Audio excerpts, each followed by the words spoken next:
This young lady जो parliament में speaker के सामने प्रोटेस्ट कर रही है। दरअसल ये न्यूजीलैंड के 21 इयर्स के सबसे यंग लेडी सांसद है, जो पार्लियामेंट में एक विचित्र स्थानीय गाना गाकर एक बिल पास न हो उसका विरोध कर रही है। दरअसल ये बिल है एक माओरी जनजाति के खिलाफ। अब सवाल ये उठता है कि न्यूजीलैंड में ये माओरी जनजाति कौन है। हम आपको बता दें कि न्यूजीलैंड हमेशा से एक कंट्री नहीं था, यह एक बीच महासागरों में बसा हुआ एक टापू था, जिसे माओरी जनजाति ने सन 750 के आसपास इस टापू को पहली बार खोजा था। लेकिन काफी वर्षों के बाद 1769 में एक जेम्स कुक नाम के एक नेवी ऑफिसर ने इस टापू को देखा था। फिर उसके बाद 1814 में ब्रिटिश गवर्नमेंट ने इस टापू पे कब्जा करने के लिए एक संधि प्रस्तावित किया और इस संधि के मुताबिक इस टापू को नाम दे दिया गया न्यूजीलैंड।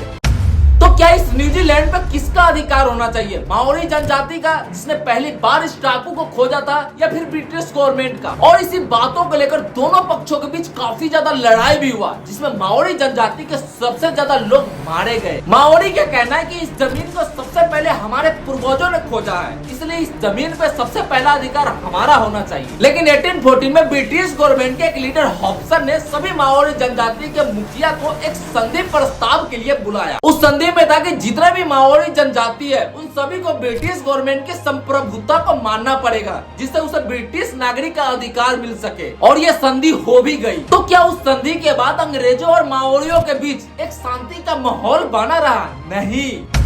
दरअसल माओरी जनजाति को ये बाद में पता चला कि जो संधि हुई है उसका तात्पर्य ये है कि जो हमारे पास जमीन है उसमें ये लोग भी भागीदार हैं। लेकिन उन कबीलों को ये बिल्कुल मंजूर नहीं था कि हमारा जमीन हमसे कोई छीन ले, और इसी बातों को लेकर दोनों पक्षों के बीच फिर से लड़ाई शुरू हो गया।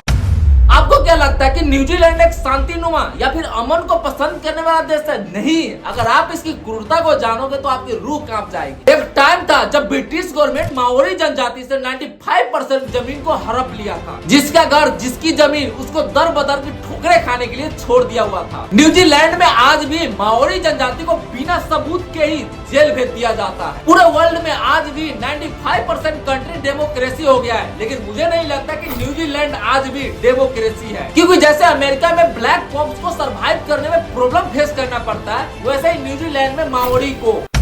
तो यार बस आज के लिए सिर्फ इतना ही। वीडियो पसंद आया हो तो लाइक एंड सब्सक्राइब जरूर कर देना। धन्यवाद। Everybody knows that I'm breaking down. Everybody knows I ain't faking now. Everybody knows my heart's vacant now. Yeah, she hates me now, I made mistakes but now I don't ever wanna be alone. I don't really ever feel at home.